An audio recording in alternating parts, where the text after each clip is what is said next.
Chris, how are you feeling this morning? I mean, totally exhausted, or could you do it all over again? I'm pretty tired. I won't lie. Yeah, after 3 weeks of staying completely concentrated every day, waking up with different mountains to climb. Today is the first time we've been able to wake up and actually lie back in bed and not have to worry about what hills we've got to get over today. We're all intrigued by the role that your Kenyan childhood plays in your success. Have you got very big lungs? Is it about growing up at a very high altitude? Good question. I'm not sure. I mean, if they're marathon runners or anything to go by, then you'd certainly take something away from that. But no, it's yeah. Who knows? Who knows? But it's a long way from the Kenyan highlands to the Alps. I mean, is it a very, very good training ground? Is it a good nursery slope? I've really enjoyed training there, but the roads really are quite treacherous in terms of road cycling.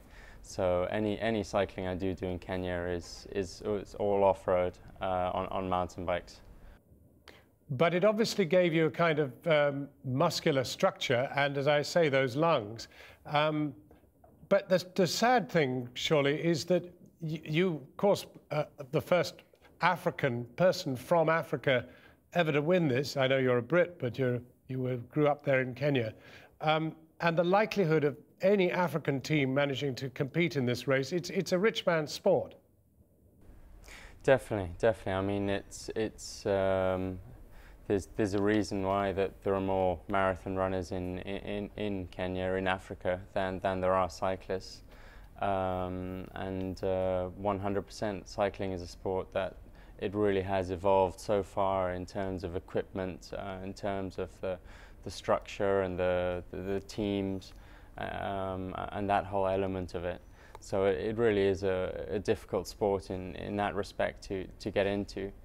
But having said that there are more and more Africans making that leap to get over to Europe, and it definitely is on the rise. It was a very, very different Tour de France this time round from last year. I mean, you were there in support of Bradley Wiggins. There was tremendous team support to get him over the line.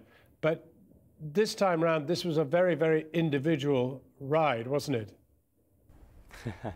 I've got to disagree with you there. I really did rely on my teammates throughout this tour. I mean, there were certain times where I was isolated during the race, but that's normal. That's what a Tour de France is all about. I think last year was a very exceptional year, that the Tour was so controlled, and we were able to ride around Brad in that fashion and escort him to the finish line each day. This year's Tour was a lot more explosive, a lot more exciting, I think, for the spectators and the people following the race. Are you friends with Bradley Wiggins, or is it a pretty electric rivalry? No, I wouldn't say that. I wouldn't say it's an electric rivalry, but he lives over in the UK. I'm down in the south of France. We were never really on the same races, so I wouldn't say we hang out and and talk or anything like that. He got there from flat racing. I mean, but you've got there from the mountainous activities that you've participated in all your life. And I'm just wondering, that amazing ride up Mont Ventoux, where you totally broke everybody's expectations. Indeed, that is the mountain on which Tommy Simpson died. And I just wondered what your thoughts were about that.